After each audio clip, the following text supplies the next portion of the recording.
아침마다 말씀으로 밝은 빛을 채우네. 오늘 본문 말씀은 주요 인물 3명이 등장하죠.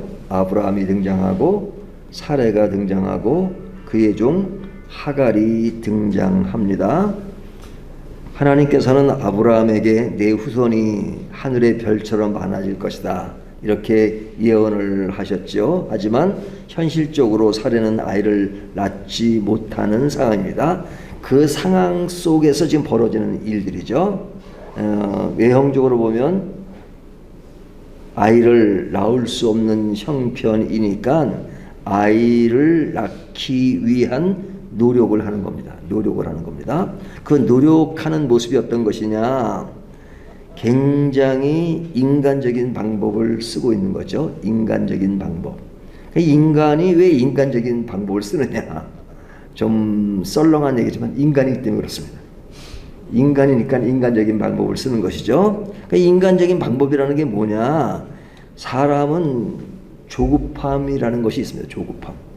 그러니까 조급해지면 하나님의 약속은 분명하지만 그 기다림이 길어지면 불안해지면 그때는 어떤 생각을 해요?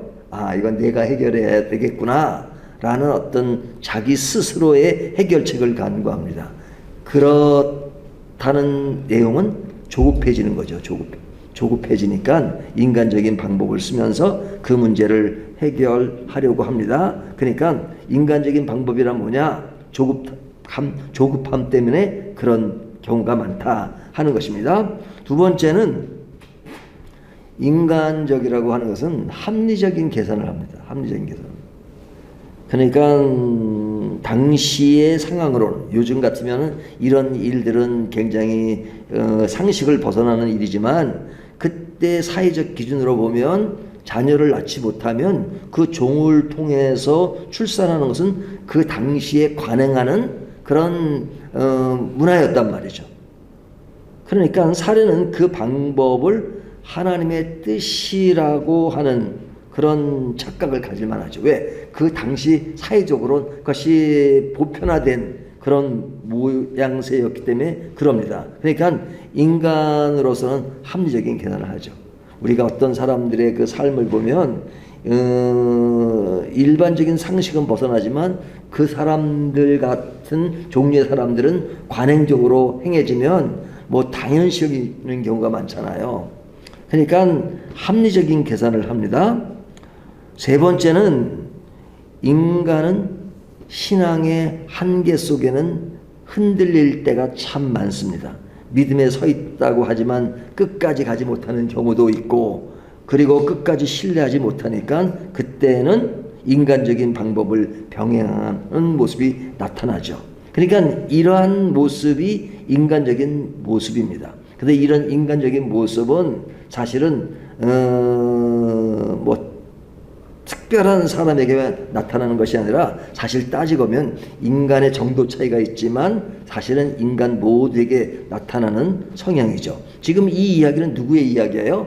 우리가 생각하는 믿음의 조상 아브라함의 이야기잖아요.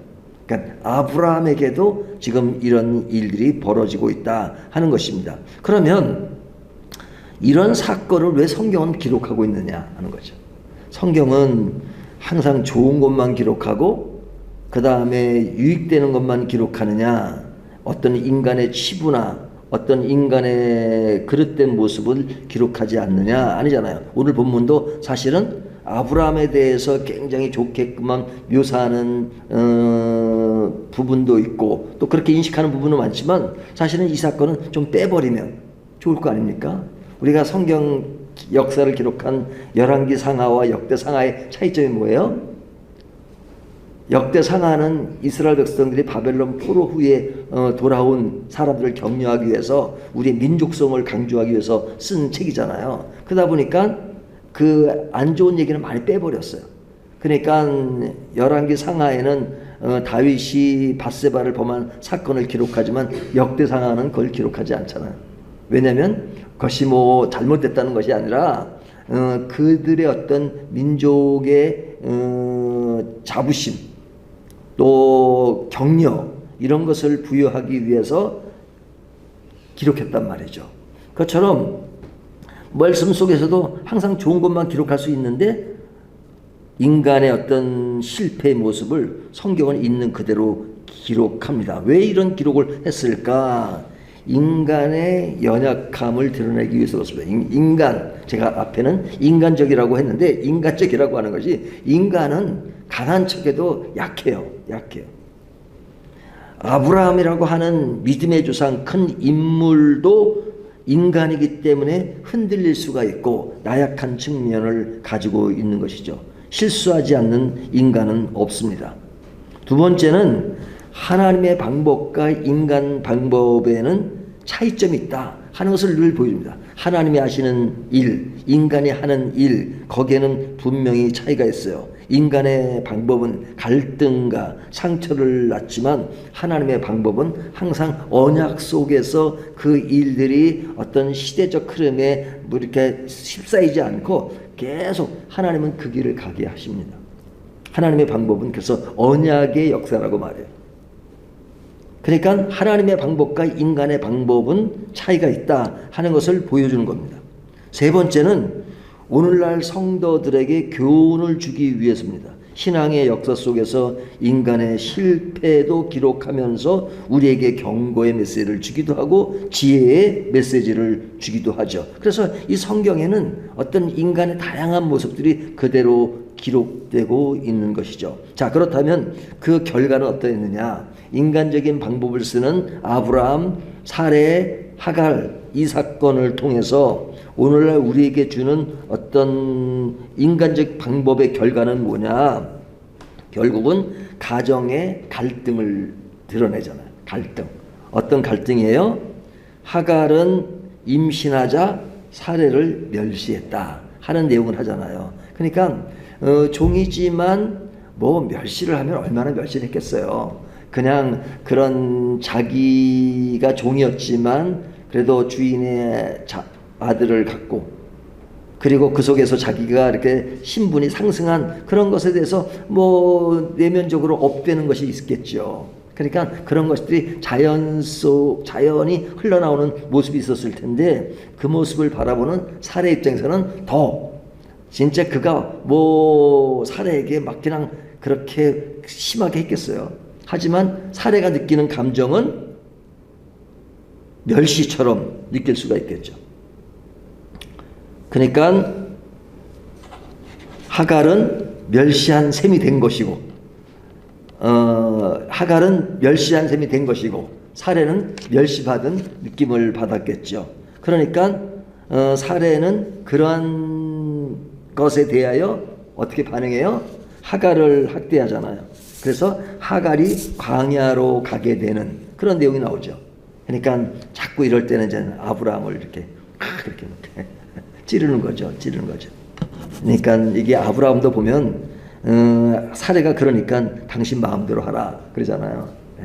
오늘날 남자의 모습과 여자의 모습은 뭐 옛날이나 지금이나 어떤 문화적인 변화는 있어도 인간의 본능과 본성과 흐름은 여전히 같은 것 같습니다.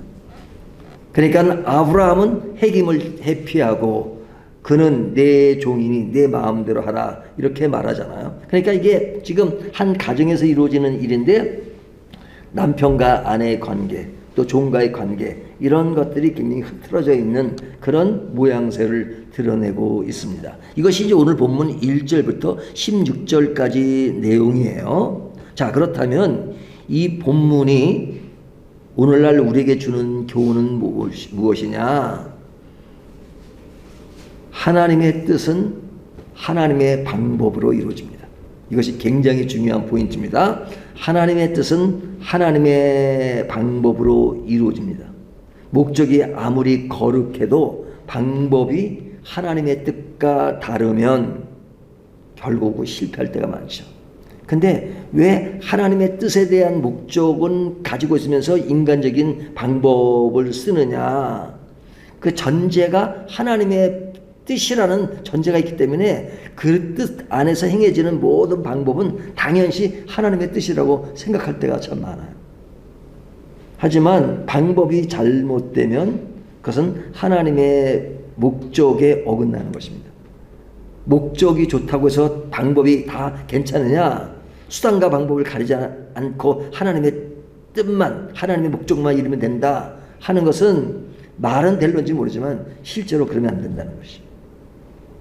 하나님의 방법은 목적과 같은 선에서 가고 있습니다. 그래서 우리가 하나님의 뜻은 하나님의 방법으로 이루어진다 하는 어떤 그런 인식, 굉장히 중요하다는 것을 본문이 보여주고 있죠. 그런 과정 속에서 믿음은 우리에게 인내를 요구하고 기다림을 요구합니다. 그러니까 우리의 신앙이 이렇게 넘어지는 그때는 언제냐? 처음에 말씀드린 것처럼 조급함 때문에 그렇습니다. 조급함. 그러니까 하나님의 역사가 항상 그냥 우리가 생각하는 그 시간대로 그냥 팍팍 되면 좋은데 이게 뭐 기다려도 이게 뭐가 되는 게 같지 않잖아요. 그러니까 조급해지면 그때는 그래, 할 수 없어. 이것은 내가 해결해야 돼. 이때는 내가 해결해야 돼.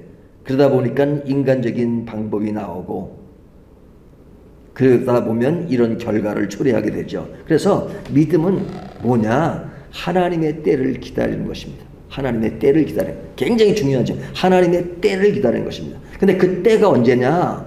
때를 몰라요, 우리가. 그게 답답하죠. 그래서 조급해지죠.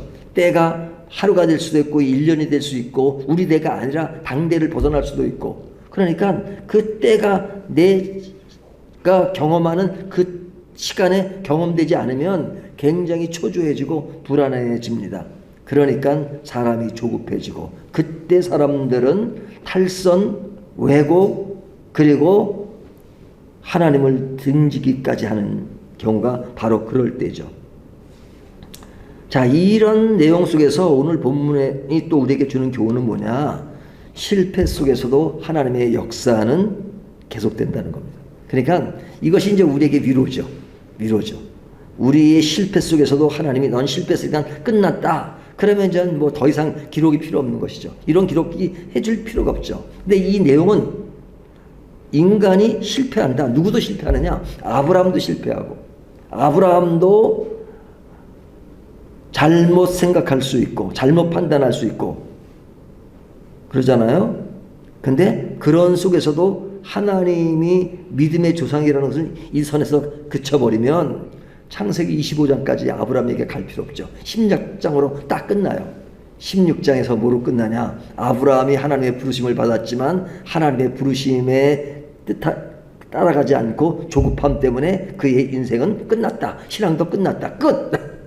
그러면 창세기 16장으로 아브라함 이야기는 끝나버리잖아요. 하지만 아브라함 이야기 25장까지 가잖아요. 아직까지도 9장을 더 가야 돼요. 9장까지 가면서 그 아브라함이 어떻게 발전되고 있느냐, 성장해 가고 있느냐, 결국은 하나님이 그의 아들 이삭을 바치라고 하니까 바치는 선까지 간단 말이죠. 하나님은 그런 성숙의 기회를 더 주고 싶어 하세요. 그러나 그 과정 속에서 이런 메시지를 주는 것은 우리들의 모습을 그대로 반영한 것이죠. 우리들의 모습을. 그러나 하나님은 그 모습에 대해서 끝났다라고 생각하지 않고 기다리시고 그리고 그 선까지 가기를 원하시는 겁니다. 그러니까 실패 속에서도 하나님은 우리에게 은혜를 주시고 그 은혜로서 우리에게 발전하기를 원하십니다. 그리고 그 속에서 느끼는 인간적인 깊은 고독들이 있어요. 우리가 고독의 차원에서 보면 여기서 고독하지 않은 사람이 누구 있습니까? 아브라함은 고독해요. 아니 그냥 아들이 없어서 기다리고 있는데 아내가 자꾸만 하간한테 뭐 어떻게 해가지고 아들 나라고 해가지고 했더니 아들 또 그러니까 나니까 또 뭐 또 임신했다고 해가지고 좀 멸시한다는 도 해가지고 얘 뭐 이 마누라가 긁어대지. 그러니까 아이고 참 고독하다 생각할 수 있잖아요. 또 하갈이 아니라 사례는 고독하지 않겠어요? 자기는 그래도 가족의 대를 잇기 위해서 하갈을 딱 대동시켰는데 요게 나를 멸시해? 또 남편은 또 아주 그 사람이 좋다고 하는 것 같은 그런 느낌이 나니까 또 그나 그 속에 느끼는 고독이 있죠. 하갈은 뭐 나는 무슨 죄가 있어? 나는 아무 죄도 없는데 뭐 그냥 아들을 낳으라 그래가지고 지금 그랬는데 또 나를 또 멸시해요. 인간은 그런 차원에서 보면 고독하지 않은 사람이 없어요. 근데 또 사실은 신앙의 길은 고독은 필수 과목입니다. 필수 과목입니다. 왜 고독이 필수 과목이냐? 인간적인 방법을 안 쓰면 안 쓸수록 고독은 더 와요. 왜? 이것이 사람들이 살아가는 삶의 평균과 다르기 때문에. 그래서 고독해요. 외로워요. 그리고 사람들이 그것 때문에 알아주는 것이 없고 더 외면당하고 하니까 고독해요. 하지만 그 길을 가야 됩니다. 그런 고독은 굉장히 좋은 고독이죠. 하지만 우리가 그런 고독이 있을 때 고독이 다 정당화될 수 없잖아요. 그 속에는 내 잘못으로 인해서 오는 고독은 없는가. 하지만 또 고독도 그런 고독은 빼버리죠. 그러면서 고독하다고 말하죠. 그러니까 참 이 고독도 다양해요. 근데 오늘날 이 말씀이 우리에게 주는 말씀의 메시지는 고독해도 그것은 그 흐름을 잘 살펴봐야 한다. 그러면서 하나님의 뜻을 이루기 위해서는 인간적인 방법은 옳지 않다. 그리고 그 과정 속에서 믿음은 기다리는 것이다. 근데 그 기다림 속에서 나약해진 인간에게 하나님은 나약함을 위로하시고 격려하시고 그리고 이 말씀을 주신 것은 우리를 보살피시겠다는 것이다. 여기서 사실은 하갈은 제일 억울한 측면도 있어요. 하지만 하갈이 굉장히 어려움을 이야기할 때 주의 사자가 나타나서 그에게 위로의 메시지를 주잖아요. 너로 큰 민족을 이루게 하겠다 하는 것. 그 흐름 속에 하나님은 여전히 우리를 위로하십니다. 자, 그렇다면 오늘 본문 전체에 대한 결론이 무엇입니까? 인간이 살아가는 삶의 현장은 늘 복잡합니다. 그 복잡한 이야기는 써도 끝이 없어요. 그래서 그 복잡한 얘기를 잘 쓰면 뭐 노벨 문학상도 받을 수 있고 영화상도 받을 수 있습니다. 하지만 복잡한 것을 표현하는 수준으로 끝나버려요. 왜?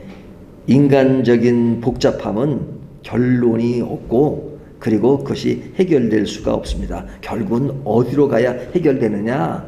하나님의 목적과 하나님의 방법으로 가야 돼요. 그래야 결론이 나요.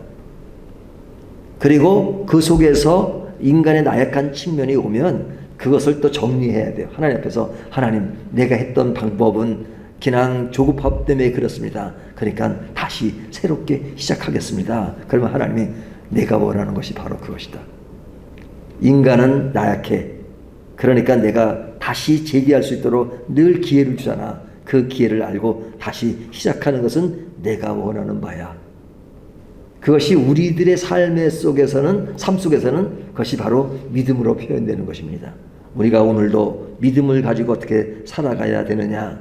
기다림 속에서 역사하시는 하나님을 바라보며 살아가는 성도, 이것이 믿음으로 살아가는 삶의 모습이다 하는 것을 오늘 본문이 교훈합니다. 기도하겠습니다.